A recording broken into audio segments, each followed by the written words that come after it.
If you think about the most important startups... Every moment in the history of business happens only once. Do something you're very passionate about. Because it's so hard that if you don't, any rational person would give up. You have to have an emotional investment. And you have to do it over a sustained period of time. If so you if you don't love it, what you're doing, if you're not having fun doing it, failure is pretty much guaranteed. Entrepreneurship is not easy. Most startups that fail 99% of startups ultimately because they did not make something that people wanted. If it can't be something that you can visualize every business using. You want an idea about what you can say. I know it sounds like a bad idea. Mistakes because you're going to make tons of mistakes. But here's specifically why it's actually a great one. The important thing is actually learning quickly from whatever mistakes you make. You want to sound crazy, but you want to actually be right. Because when you're trying to differentiate, when you're trying to do something different, there's going to be that gut moment, that gut sense. I mean, there are things every single year of Facebook's existence that could have killed us or made it so that it just seemed like moving forward and making a lot of progress. If you're not having doubt, you're not pushing the boundaries far enough. And you learn, and nothing is impossible. You just have to kind of... I have to want this to exist in the world. If you actually build something super meaningful. Scale pretty fast. It's hard.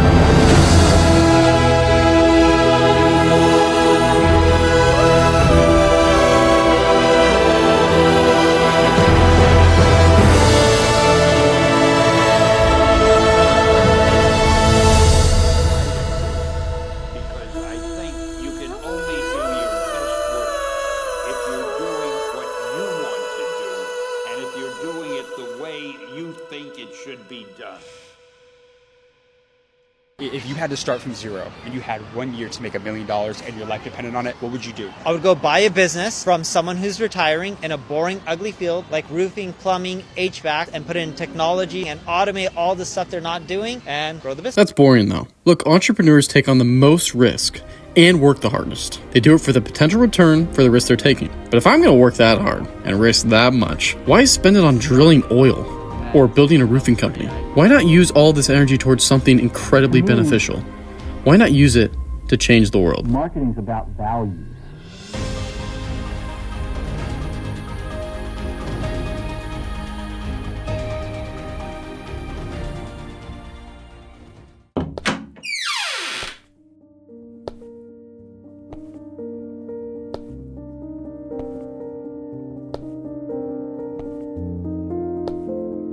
For 13 years and 6 hours every weekday, we put our children here. Without knowing the teacher, without really knowing what they're teaching. They drop their kids off, and they hope for the best. But it wasn't enough time. Now they have to spend 4 more years and 6 figures. Okay. Now they're good, right? Surely after teaching them for this long, 17 years of their life, they'll have a good paying job, and they'll be on their way. Nonsense. After all these years of schooling and 6 figures of investment into their education, they must still figure it out for themselves. They're told they have to network and find their own job, find it themselves. And you know the worst part? Everyone knows it sucks. Everyone complains about how dog shit it is. Then in 2023, I had an epiphany. Why doesn't someone just fix it? Why couldn't we use all of that entrepreneurial energy to fix what was so flawed about public education? Why not use all of this incredible technology and advancement to build something that revolutionizes education, to push the next generation forward, instead of wasting their lives with algebra and calculus? Well, my first thought was, where the fuck do I even start? But that's all I needed. A problem well defined is half solved. But so often, groups set off to solve a problem with the problem ill-defined. And the solution that you end up with is not well matched to the problem, it doesn't work as intended, it unravels later, and the group has to go back and redefine the problem and come up with a new solution. See, I was already working on this AI website. Basically, you would go on there and we would recommend the best AI tools for your major. We started with med students and we were building it with Anki and all these other tools.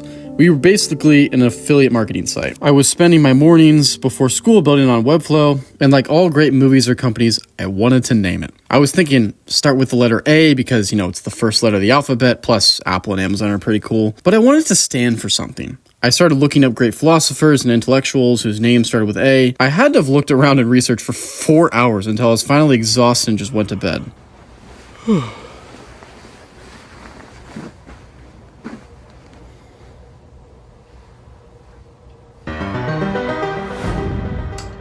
Artificial, researched, concluded, hand-delivered intelligence. I immediately got up and designed the logo the next morning. And the future of education, short for Archimedes, Archi was born. Now I know what you're thinking. How on earth does this relate to education or wanting to change the world? So that's where the story gets a little confusing. See, I started this AI website back in November 2023, and I thought of the name for the company shortly after that. But as I started to get more and more involved in this education problem and what I was planning to do to fix it, the system started becoming very complex. Like I hired a contractor to try and help me build some of the pages on it, but at the end of the day, it was just getting so complex, we kind of had to take it off the platform we were using and build it in-house, like build the code in-house. Like we wanted a chat feature, we wanted courses, we wanted internships, like there was just so much we wanted to do, and even charging money was tough to integrate Stripe and stuff like that. So it was just so convoluted in our heads that we needed a change.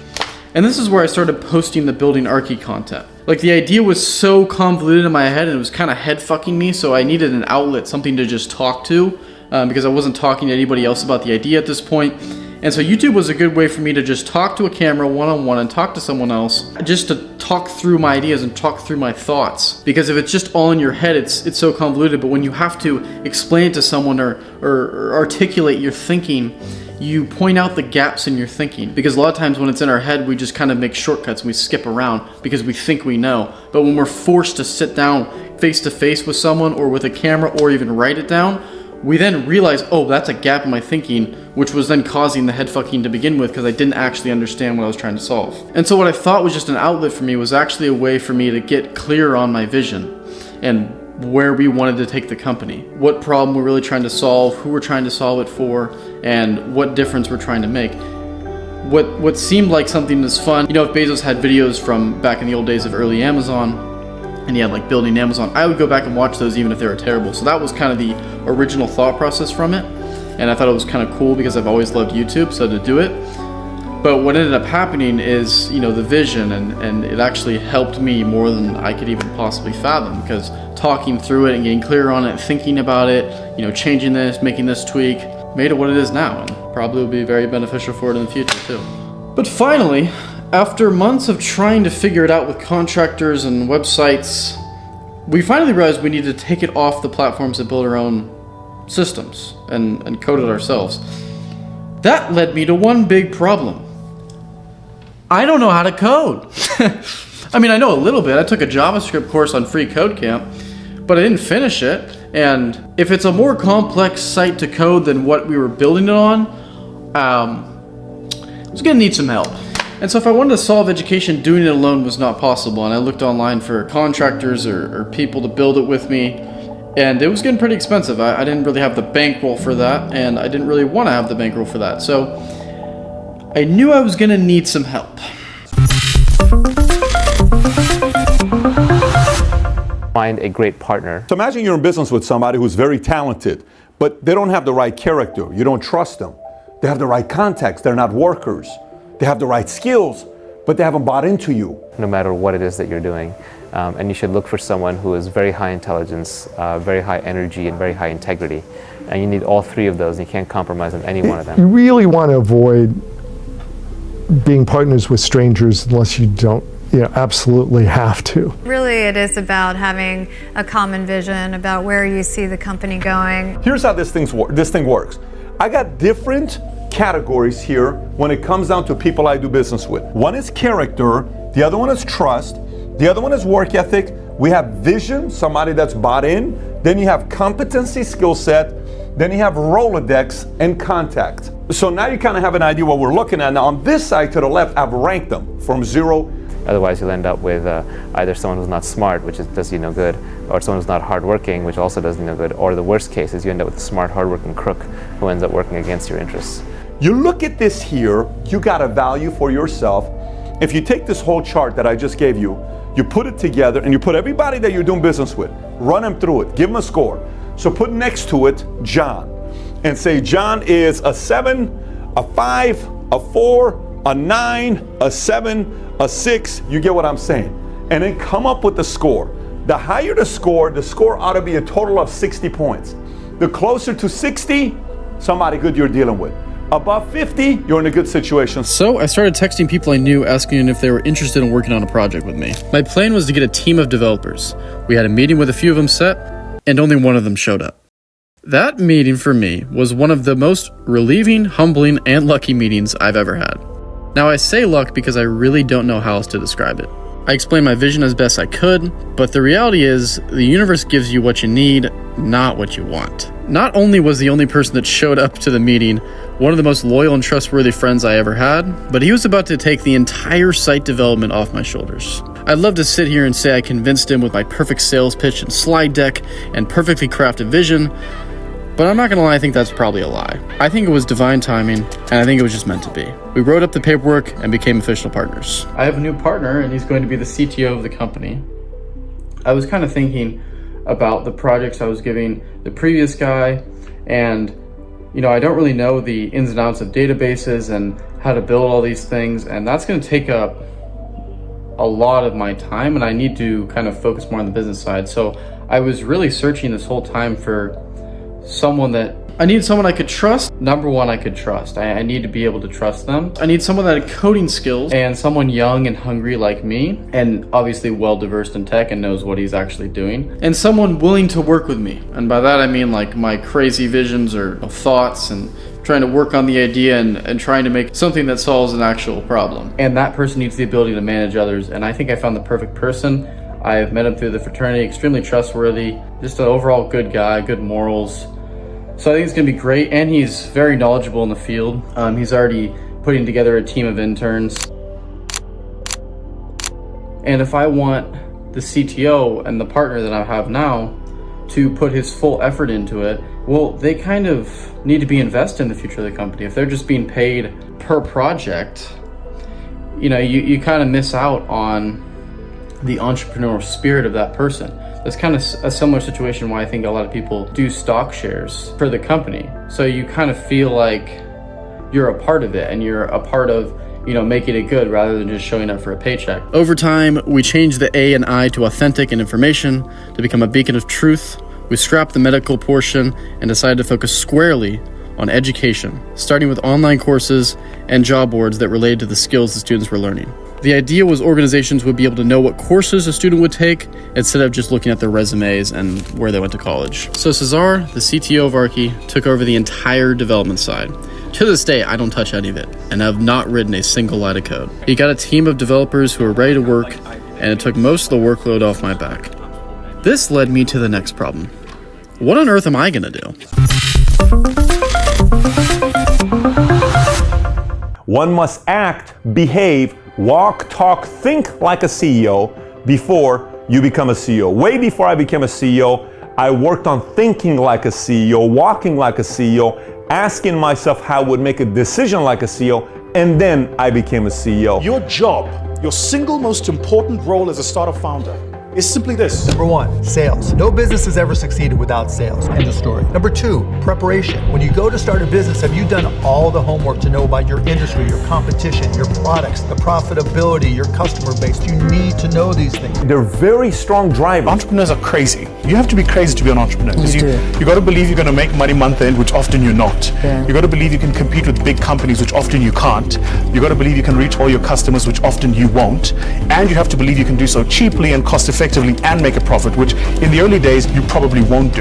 If you don't believe those four things, you're not going to succeed as an entrepreneur. So you've absolutely got to be certifiable, absolutely crazy. It's not to build a great product or to find new customers. That the only way you will ever be called a great CEO is if you realize it's simply to delegate decision making. The most important product you will ever have as a CEO is the people around you. If you forget that, you're in deep doo-doo, let me tell you. True for the most effective leaders in organizations. How do you delegate decision making? Notice that you can't really do this if you're a person that's threatened by learning. You definitely can't do this if you're a person that's threatened by competence. You have to be the most incompetent person in the group of people you lead. This is your job. It's to find people who are so good that you would work for them. They make you look good. Without them, you're not existent. So if you think the world revolves around you as a CEO, you're in deep trouble. Now, designing the platform myself wasn't my first choice, but I'll spare you the details. I think it was what I needed. because instead of just using words on these videos, I was able to create the vision I had through a visual experience. I could show it to Zara and the team to clear up the picture. It was so much easier to explain and build off each other's ideas this way. And here's what we've come up with. We're building an online education platform for students to learn what the marketplace cares about from the best teachers. In short, that's it. We have a study group section for students to collaborate, ask questions, and find tips on certain topics. At the moment, educators can create online courses to teach their expertise, and organizations can make job postings with recommended courses or questionnaires. The idea is for the organizations to outline what skills their jobs require, and for the best teachers to teach what matters to the marketplace. Because the curriculum problem in education is awful. Nobody uses 99% of what we learn. So we're building a bridge of communication between the organizations and the students, using the best teachers to transfer that knowledge. So now we're back to what I do. Now, most business models we have today, they got one value proposition. Take a digital marketing agency, for example. They just have to convince business owners that it's worth it for them to use social media today. And their value proposition is why it's worth it for them to manage their social media. Well, now you take Airbnb, and Airbnb has two value propositions for two different audiences, right? They have the hosting, the people with the properties. They have to make it valuable for the people hosting the properties to put it on Airbnb as opposed to Vrbo or, renting it out to someone, yearly or longer term renting. They have to make the value proposition of short-term rentals be more valuable to that person. In addition, they also have to make it more valuable for the people coming onto the platform. So they have to make it more valuable for a traveler who, instead of going to a hotel, would rather book an Airbnb. They have two value propositions they have to do, and they have to market to two different people. Well, now the concoction of the platform that we've cooked up, that we call Archi Studies, it has three value propositions, because not only do we need to talk to the students and make it valuable enough for the students to want to learn on our platform as opposed to other various online education platforms they can use, or going to college or going into boot camp. There's so many different things they could do. We have to make it more valuable to learn on our site. Then we have to make it more valuable for the educators to post it on our site. Now, with online courses today, they could have it in multiple places, so maybe that's not as difficult. But you still have to make it an interesting, valuable proposition for them to want to post it on your site and have students find it on your site, have students consume it, and just have it on the platform. So those are two. That makes sense.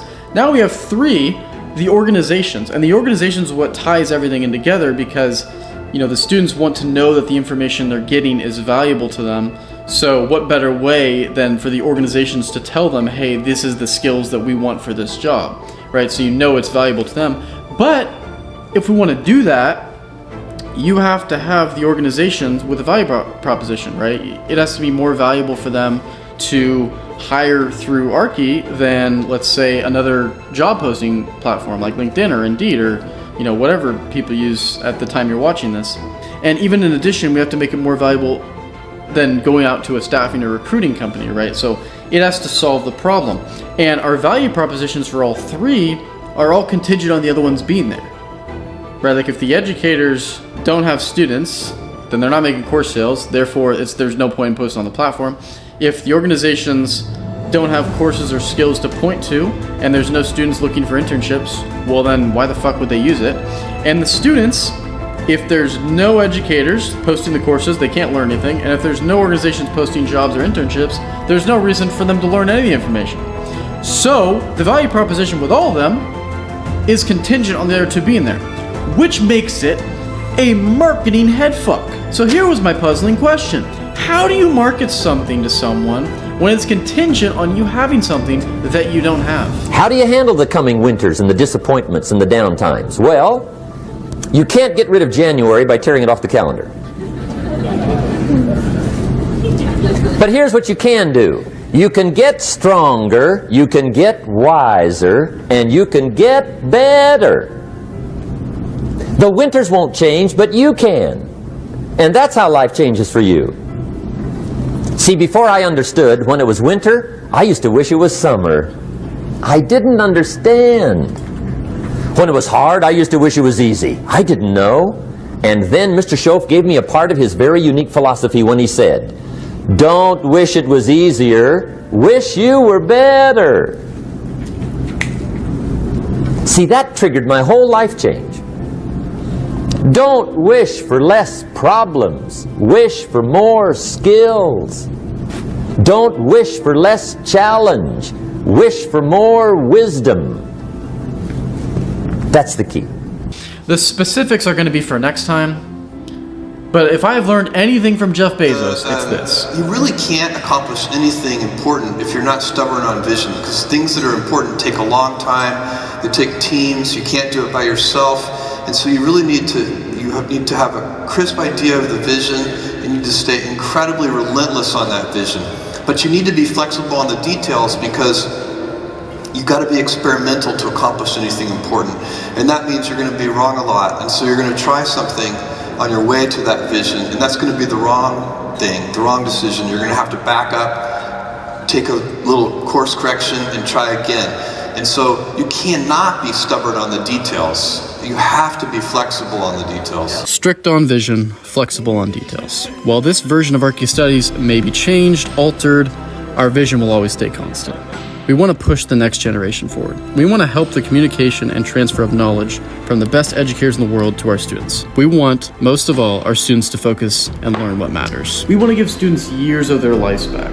Most of all, we believe there's a better way to educate. The platform may not be perfect on our alpha launch, our beta launch. It may not even be perfect 10 years from now. But one thing will always hold true. We will always be determined to find the best way to educate. So if that resonates with you, you can try it out now. archistudies.com. You can use the link in the description and the code alpha123 to get access to our alpha launch. Hope you enjoy.